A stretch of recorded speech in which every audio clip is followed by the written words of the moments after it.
ನಮಸ್ಕಾರ ಪಬ್ಲಿಕ್ ನ್ಯೂಸ್ಗೆ ಸ್ವಾಗತ. ನಾನು ದಿವ್ಯ ರಘುನಾಥ. ಸಿಎಂ ಸಿದ್ದರಾಮಯ್ಯ ಹಾಗೂ ಪರಮೇಶ್ವರ್ ನಡುವೆ ಕಂದಕ ಶುರುವಾಗಿದೆ. ಸಿಎಂ ಸಿದ್ದರಾಮಯ್ಯ ಪರಮೇಶ್ವರ್ ನಡುವೆ ಕಂದಕ ಶುರುವಾಗಿದೆ.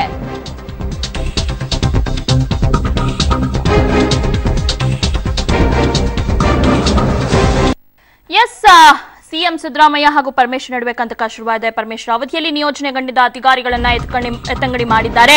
ಆಯಾ ಕಟ್ಟಿನ ಜಾಗಕ್ಕೆ ಆಪ್ತರನ್ನ ಸಿಎಂ ನಿಯೋಜಿಸಿದ್ದಾರೆ.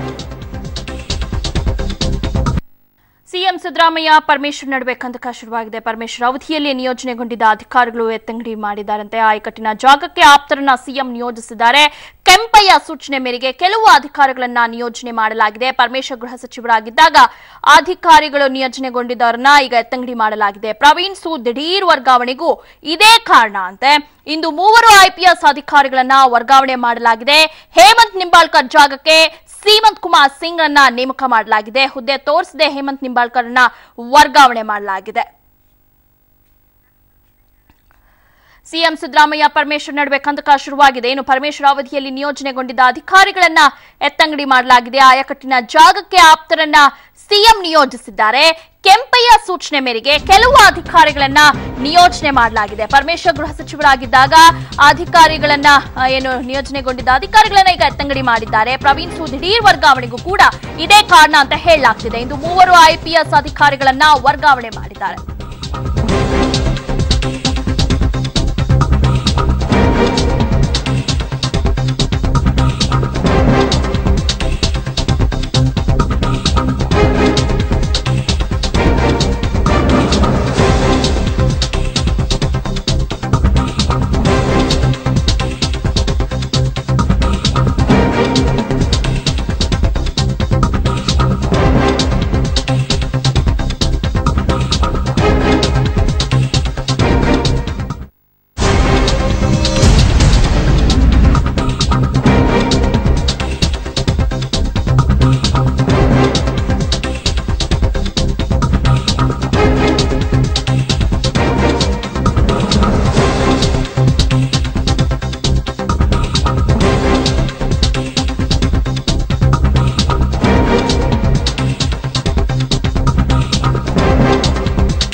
ಸಿಎಂ ಸಿದ್ದರಾಮಯ್ಯ ಪರಮೇಶ್ವರ್ ನಡುವೆ ಕಂದಕ ಶುರುವಾಗಿದೆ.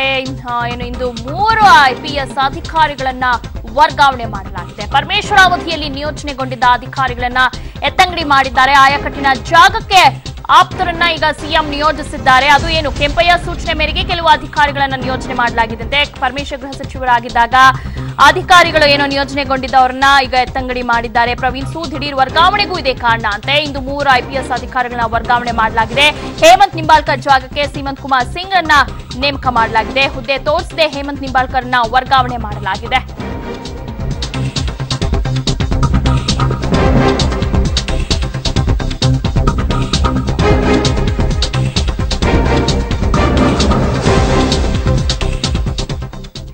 ಓಕೆ, ಬಗ್ಗೆ ಹೆಚ್ಚಿನ ಮಾಹಿತಿಯನ್ನ ನೀಡ್ತಾರೆ ನಮ್ಮ ಪೊಲಿಟಿಕಲ್ ರಿಪೋರ್ಟರ್ ರವೀಶ್. ಇವರಿಬ್ಬರ ನಡುವೆ ಕಂದಕ ಶುರುವಾಗಿದೆ. ಕಾರಣ ಏನು ಎಕ್ಸಾಕ್ಟ್? ದಿವ್ಯಾ, ಈಗಾಗಲೇ ಮೊದಲು ಕೂಡ ಪರಮೇಶ್ವರ್ ಮತ್ತು ಸಿಎಂ ನಡುವೆ ಅಷ್ಟಕ್ಕಷ್ಟೇ ಸಂಬಂಧ ಅಂತ ಕೂಡ ಹೇಳಲಾಗ್ತಾ ಇತ್ತು. ಅಂದರೆ ಗೃಹ ಸಚಿವರಾಗಿದ್ದಂಥ ಸಂದರ್ಭದಲ್ಲಿ ಮುಖ್ಯಮಂತ್ರಿ ಸಿದ್ದರಾಮಯ್ಯ ಅವರು ಕೂಡ ಹಸ್ತಕ್ಷೇಪ ಮಾಡ್ತಾರೆ ಈ ಒಂದು ಇಲಾಖೆಯಲ್ಲಿ ಅಂತಲೂ ಕೂಡ ಒಂದು ಸಾಕಷ್ಟು ಅಸಮಾಧಾನವು ಕೂಡ ಕೇಳಿಬಂದಿತ್ತು. ಈ ಬಳಿಕ ಈಗಾಗಲೇ ಗೃಹ ಸಚಿವ ಸ್ಥಾನಕ್ಕೆ ಪರಮೇಶ್ವರ್ ಅವರು ಕೂಡ ರಿಸೈನ್ ಮಾಡಿದ್ದಾರೆ. ಆನಂತರ ಈಗ ಆದಂಥ ಬೆಳವಣಿಗೆಗಳ ಪ್ರಕಾರ ಆ ಒಂದು ಪರಮೇಶ್ವರ್ ಅವರ ಅವಧಿಯಲ್ಲಿ ನೇಮಕಗೊಂಡಿರ್ತಕ್ಕಂಥ IPS ಅಧಿಕಾರಿಗಳು ಕೂಡ ವರ್ಗಾವಣೆ ಆಗ್ತಾ ಇದ್ದಾರೆ. ಅದಕ್ಕೆ ಪ್ರಮುಖವಾಗಿ ಕೆಂಪಯ್ಯ ಅವರ ಶಿಫಾರಸೆ ಕಾರಣ ಅಂತಲೂ ಕೂಡ ಹೇಳಲಾಗ್ತದೆ. ಹಾಗಾಗಿ ಕೆಂಪಯ್ಯ ಅವರನ್ನು ಮುಂದಿಟ್ಟುಕೊಂಡು ಮುಖ್ಯಮಂತ್ರಿ ಸಿದ್ದರಾಮಯ್ಯ ಅವರು ಈ ಒಂದು IPS ಅಧಿಕಾರಿಗಳನ್ನು ಕೂಡ ಒಂದು ರೀತಿಯಲ್ಲಿ ವರ್ಗಾವಣೆ ಮಾಡ್ತಾ ಇದ್ದಾರೆ ಅಂತ ಕೂಡ ಹೇಳಲಾಗ್ತದೆ. ಅದಕ್ಕೆ ಉದಾಹರಣೆ ಎಂಬಂತೆ ಪ್ರವೀಣ್ ಸೂದ್ ಅವರಾಗಿರ್ಬೋದು ಮತ್ತು ಹೇಮಂತ್ ನಿಂಬಾಳ್ಕರ್ ಆಗಿರ್ಬೋದು, ಅಂದರೆ ಎಲ್ಲ ಅಧಿಕಾರಿಗಳನ್ನು ಕೂಡ ಪರಮೇಶ್ವರ್ ಅವಧಿಯಲ್ಲಿ ಯಾರು ನೇಮಕಗೊಂಡಿದ್ರು ಆ ಎಲ್ಲ ಅಧಿಕಾರಿಗಳನ್ನು ಕೂಡ ಟ್ರಾನ್ಸ್ಫರ್ ಮಾಡ್ತಾ ಇದ್ದಾರೆ. ಹಾಗಾಗಿ ಎಲ್ಲೋ ಒಂದು ಕಡೆ ಪರಮೇಶ್ವರ್ ಮತ್ತು ಮುಖ್ಯಮಂತ್ರಿ ಸಿದ್ದರಾಮಯ್ಯ ನಡುವೆ ಮತ್ತೆ ಒಂದು ರೀತಿಯಲ್ಲಿ ಕಂದಕ ಶುರುವಾಯಿತು ಅನ್ನೋ ಒಂದು ಅನುಮಾನ ಕೂಡ ವ್ಯಕ್ತ ಆಗ್ತಾ ಇದೆ. ಹಾಗಾಗಿ ಈ ಒಂದು ಕಾಂಗ್ರೆಸ್ ಪಾಳೆಯದಲ್ಲಿ ಈ ಒಂದು ಬೆಳವಣಿಗೆಗಳು ಸಾಕಷ್ಟು ಚರ್ಚೆಗೆ ಗ್ರಾಸವಾಗ್ತಾ ಇದೆ ಅಂತ ಹೇಳ್ಬೋದು. ಹಾಗಾಗಿ ಮತ್ತಷ್ಟು IPS ಅಧಿಕಾರಿಗಳು ಮತ್ತು ಕೆಲ ಪೊಲೀಸ್ ಇಲಾಖೆಯಲ್ಲಿ ಮೇಜರ್ ಸರ್ಜರಿಯನ್ನು ಮಾಡೋದಕ್ಕೆ ಮುಖ್ಯಮಂತ್ರಿ ಸಿದ್ದರಾಮಯ್ಯ ಅವರು ಮುಂದಾಗಿದ್ದಾರೆ. ಹಾಗಾಗಿ ಹಂತ ಹಂತವಾಗಿ ಒಂದು ಮೇಜರ್ ಸರ್ಜರಿಯನ್ನು ಕೂಡ ಮಾಡ್ತಾರೆ ಅಂತ ಕೂಡ ಹೇಳಲಾಗ್ತಾ ಇದೆ. ದಿವ್ಯಾ, ಓಕೆ, ಈ ಸಂದರ್ಭದಲ್ಲಿ ಕಂದಕ ಶುರುವಾಗೋದು ಒಂದು ರೀತಿ ಪಕ್ಷಕ್ಕೆ ಹೊಡೆತ ಅಂತ ಹೇಳ್ಬೋದು. ಯಾಕಂದ್ರೆ ಡಿಸೆಂಬರ್ನಲ್ಲಿ ಚುನಾವಣೆ ನಡೆಯುತ್ತೆ ಅಂತ ಹೇಳ್ತಾ ಇದ್ದಾರೆ. ಈಗ ಸೊ ಎಲ್ಲೋ ಒಂದ್ ಕಡೆ ಇದು ಪಕ್ಷಕ್ಕೆ ಒಂದು ಲಾಸ್ ಆಗುತ್ತೆ. ಇವರಿಬ್ಬರ ನಡುವೆ ಕಂದಕ ಶುರುವಾಗಿದೆ, ಸಹಜವಾಗಿ ಬೇರೆ ಸಚಿವರಿಗೂ ಕೂಡ ಇದೇ ರೀತಿ ಆಗುತ್ತೆ ಅಲ್ವಾ? ಒಟ್ಟಾರೆ ಒಂದ್ ರೀತಿ ಭಿನ್ನಮತ ಉಂಟಾಗುತ್ತೆ ಪಕ್ಷದಲ್ಲಿ ಅಲ್ವಾ ರವೀಶ್? ನಿಜಕ್ಕೂ ಕೂಡ, ಯಾಕೆಂದ್ರೆ ಇಬ್ಬರು ನಾಯಕರುಗಳ ಏನ್ ಮುನಿಸಿನೇನಿದೆಯೋ ಅದು ಆಂತರಿಕವಾಗಿಯೇ ಶಮನವಾದ್ರೆ ಸರಿ, ಆದ್ರೆ ಅದು ಬಹಿರಂಗವಾಗಿ ಏನಾದರೂ ಆದ್ರೆ ನಿಜಕ್ಕೂ ಕೂಡ ಕಾಂಗ್ರೆಸ್ಗೆ ಭಾರಿ ದೊಡ್ಡ ಹೊಡೆತ ಬೀಳುತ್ತೆ. ಹಾಗಾಗಿ ಈಗಾಗಲೇ ರಾಜ್ಯ ಉಸ್ತುವಾರಿಯಾಗಿರ್ತಕ್ಕಂಥ ವೇಣುಗೋಪಾಲ್ ಅವರು ಕೂಡ ಎಲ್ಲರೂ ಒಗ್ಗಟ್ಟಾಗಿ ಹೋಗಬೇಕು ಅಂತ ಕೂಡ ಸೂಚನೆಯನ್ನು ಕೊಟ್ಟಿದ್ದಾರೆ. ಹಾಗಾಗಿ ಇಬ್ಬರು ನಾಯಕರು ಬಹಿರಂಗವಾಗಿ ಯಾವುದೇ ಅಸಮಾಧಾನವನ್ನು ಕೂಡ ಹೊರಹಾಕೋದಕ್ಕೆ ಮುಂದಾಗೋದಿಲ್ಲ. ಆದರೆ ಆಂತರಿಕವಾಗಿ ಇದೇ ರೀತಿ ಕಚ್ಚಾಟ ಮುಂದುವರೆದ್ರೆ ಎಲ್ಲೋ ಒಂದು ಕಡೆ ಈ ಒಂದು ಪಕ್ಷದಲ್ಲಿ ಸಾಕಷ್ಟು ಭಿನ್ನಾಭಿಪ್ರಾಯಗಳು ಮತ್ತು ಅಸಮಾಧಾನ ಭುಗಿಲೇಳುತ್ತೆ. ಹಾಗಾಗಿ ಇದು ಪಕ್ಷಕ್ಕೆ ಡ್ಯಾಮೇಜ್ ಆಗುತ್ತೆ. ಹಾಗಾಗಿ ಇಂತಹ ಪರಿಸ್ಥಿತಿಯಲ್ಲಿ ಇಬ್ಬರು ನಾಯಕರುಗಳು ಕೂಡ ಯಾವುದೇ ರೀತಿಯ ಬಹಿರಂಗವಾಗಿ ಅಸಮಾಧಾನನ ಹೊರ ಹಾಕೋದಿಲ್ಲ ಅಂತಲೂ ಕೂಡ ಹೇಳಲಾಗ್ತಾ ಇದೆ. ಹಾಗಾಗಿ ಒಂದು ವೇಳೆ ಏನಾದರೂ ಬಹಿರಂಗವಾಗಿ ಅಸಮಾಧಾನವನ್ನು ಹೊರ ಹಾಕದೇ ಇದ್ದಾಗ ಪಕ್ಷದಲ್ಲಿ ಯಾವುದೇ ರೀತಿಯ ಒಂದು ಡಿಫರೆನ್ಸಸ್ ಬರೋದಕ್ಕೆ ಸಾಧ್ಯ ಆಗುತ್ತೆ. ಆದರೆ ಆಂತರಿಕವಾಗಿ ಓಟ್ ಆದರೆ ನಿಜಕ್ಕೂ ಕೂಡ ಇದೊಂದು ಕಾಂಗ್ರೆಸ್ ಪಕ್ಷಕ್ಕೆ ಒಂದು ಬಹುದೊಡ್ಡ ಹೊಡೆತ ಅಂತಲೇ ಹೇಳ್ಬೋದು ದಿವ್ಯಾ. ಓಕೆ, ಪರಮೇಶ್ವರ್ ಅವರು ಏನು ಗೃಹ ಖಾತೆಯನ್ನ ಬಿಟ್ಕೊಟ್ರು ಅಂದ್ರೆ ಖುಷಿಯಾಗೆ ಬಿಟ್ಕೊಟ್ರು. ಆದ್ರೆ ಎಲ್ಲವೂ ಚೆನ್ನಾಗಿದ್ದು ಇದ್ದಕ್ಕಿದ್ದಾಗೆ ಯಾಕೆ ಇವರಿಬ್ಬರ ನಡುವೆ ಈ ರೀತಿ ಕಂದಕ ಶುರುವಾಯಿತು? ಇದ್ರಲ್ಲಿ ಏನಾದ್ರು ಕೆಂಪಯ್ಯನವರು ಏನಾದ್ರು ಆಟ ಆಡ್ತಾ ಇದ್ದಾರಾ, ಏನ್ ಕತೆ? ದಿವ್ಯಾ, ಈಗಾಗಲೇ ಯಾಕೆಂದ್ರೆ ಮೊದಲೇ ಕೂಡ ಈ ಒಂದು ಗೃಹ ಖಾತೆಯನ್ನು ನಿರ್ವಹಿಸ್ತಾ ಇರಬೇಕಾದ್ರೆ ಪರಮೇಶ್ವರ್ ಅವರ ಒಂದು ಯಾವುದೇ ರೀತಿಯ ಆದೇಶದಲ್ಲೂ ಕೂಡ ಕೆಂಪಯ್ಯ ಅವರು ಹಸ್ತಕ್ಷೇಪ ಮಾಡ್ತಾರೆ. ಕೆಂಪಯ್ಯ ಅವರು ಕೂಡ ಗೃಹ ಇಲಾಖೆಯಲ್ಲಿ ಸಾಕಷ್ಟು ಹಸ್ತಕ್ಷೇಪವನ್ನು ಮಾಡ್ತಾ ಇದ್ದಾರೆ. ಒಂದು ರೀತಿಯಲ್ಲಿ ಪರಮೇಶ್ವರ್ ಅವರು ಕೂಡ ಇರುಸು ಮುರುಸನ್ನು ಉಂಟು ಮಾಡ್ತಾ ಇತ್ತು ಅಂತ ಕೂಡ ಹೇಳಲಾಗ್ತಾ ಇತ್ತು.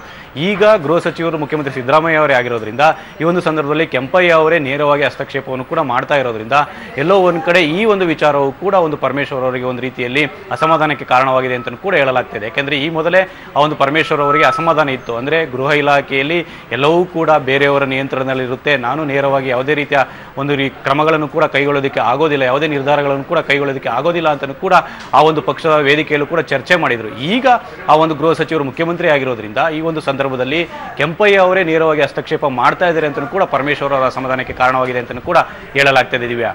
ಓಕೆ, ಒಟ್ಟಾರೆ ಇದನ್ನೆಲ್ಲ ನೋಡಿದಾಗ ರವೀಶ್, ಇಡೀ ಪೊಲೀಸ್ ಇಲಾಖೆ ಒಂದು ಏನು ಕೆಂಪಯ್ಯ ಕೈ ಹಿಡಿತದಲ್ಲಿ ಇದೆ ಅಂತ ಅನ್ಸುತ್ತೆ, ಏನ್ ಹೇಳ್ತೀರಾ?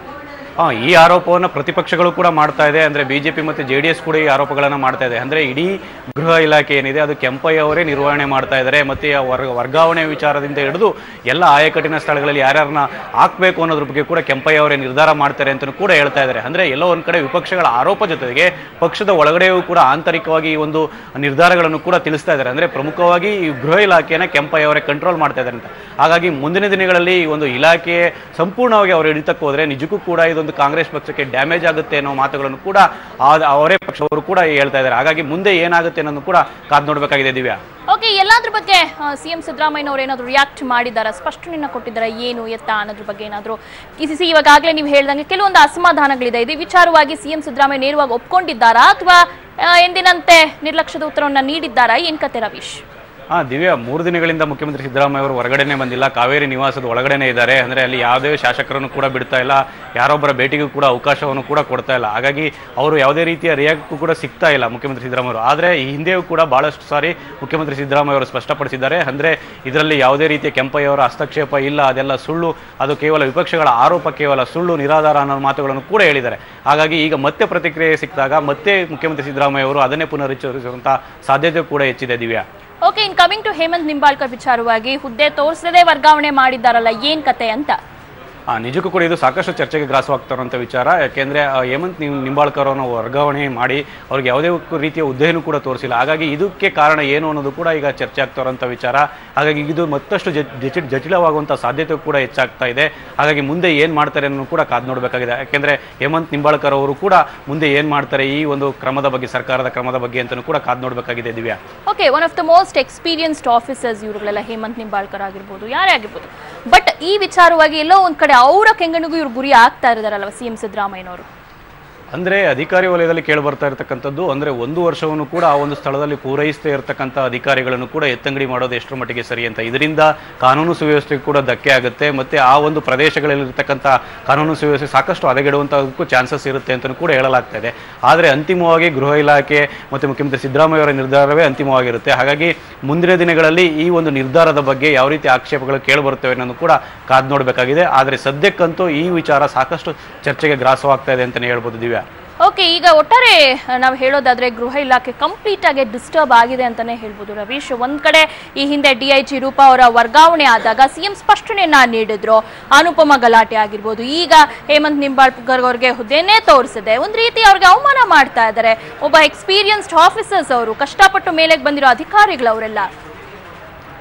ದಿವ್ಯಾ, ಯಾಕೆಂದ್ರೆ ಮುಖ್ಯಮಂತ್ರಿ ಸಿದ್ದರಾಮಯ್ಯ ಅವರಿಗೆ ಗೃಹ ಇಲಾಖೆಯಿಂದ ಒತ್ತಡ ಜಾಸ್ತಿ ಆಗಿದೆ. ಮತ್ತೆ ಗೃಹ ಇಲಾಖೆಯನ್ನು ನಿರ್ವಹಣೆ ಮಾಡ್ತಾ ಇರೋರು ಯಾರು ಅನ್ನೋದನ್ನು ಕೂಡ ಸಾಕಷ್ಟು ಬಾರಿ ವಿಪಕ್ಷಗಳು ಮತ್ತೆ ಸಾಕಷ್ಟು ಬಾರಿ ಅವ್ರನ್ನ ಪ್ರಶ್ನೆ ಮಾಡ್ತಾ ಇದ್ದಾರೆ. ಅಂದ್ರೆ ಮುಖ್ಯಮಂತ್ರಿ ಸಿದ್ದರಾಮಯ್ಯ ಅವರು ಗೃಹ ಇಲಾಖೆಯನ್ನು ಬೇರೆಯವ್ರಿಗೆ ವಹಿಸ್ಕೊಡ್ಬೇಕು ಅಂತ. ಆದ್ರೆ ಮುಖ್ಯಮಂತ್ರಿ ಸಿದ್ದರಾಮಯ್ಯ ಅವರು ಈಗಾಗಲೇ ಸ್ಪಷ್ಟಪಡಿಸಿದ್ದಾರೆ, ಅಂದ್ರೆ ಸಂಪುಟ ವಿಸ್ತರಣೆಯನ್ನು ಕೂಡ ನಾವು ಮಾಡಿಲ್ಲ, ಹಾಗಾಗಿ ನಾವು ನಿಮ್ಗೆ ಹೇಳಿದ್ವಾ ಗೃಹ ಇಲಾಖೆಯನ್ನು ಇಂಥವ್ರಿಗೆ ಕೊಡ್ತೀವಿ ಅಂತ, ನಾವು ಗೃಹ ಇಲಾಖೆಯನ್ನು ಇವ್ರಿಗೆ ವಹಿಸ್ತೀವಿ ಅಂತ ಹೇಳಿದ್ವಾ ಅನ್ನೋ ಮಾತುಗಳನ್ನು ಕೂಡ ಮುಖ್ಯಮಂತ್ರಿ ಸಿದ್ದರಾಮಯ್ಯ ಅವರು ಸ್ಪಷ್ಟಪಡಿಸಿದ್ದಾರೆ. ಹಾಗಾಗಿ ಎಲ್ಲೋ ಒಂದ್ ಕಡೆ ನೂತನವಾಗಿ ಬೇರೆ ಗೃಹ ಸಚಿವರಿಗೆ ಅದನ್ನು ವರ್ಗಾಯಿಸುವವರೆಗೂ ಕೂಡ ಈ ಒಂದು ಸಮಸ್ಯೆಗಳು ಬಗೆಹರಿಯೋದಿಲ್ಲ ಅನ್ನೋ ಮಾತುಗಳು ಕೂಡ ಕೇಳಿ ಬಂದಿವೆ.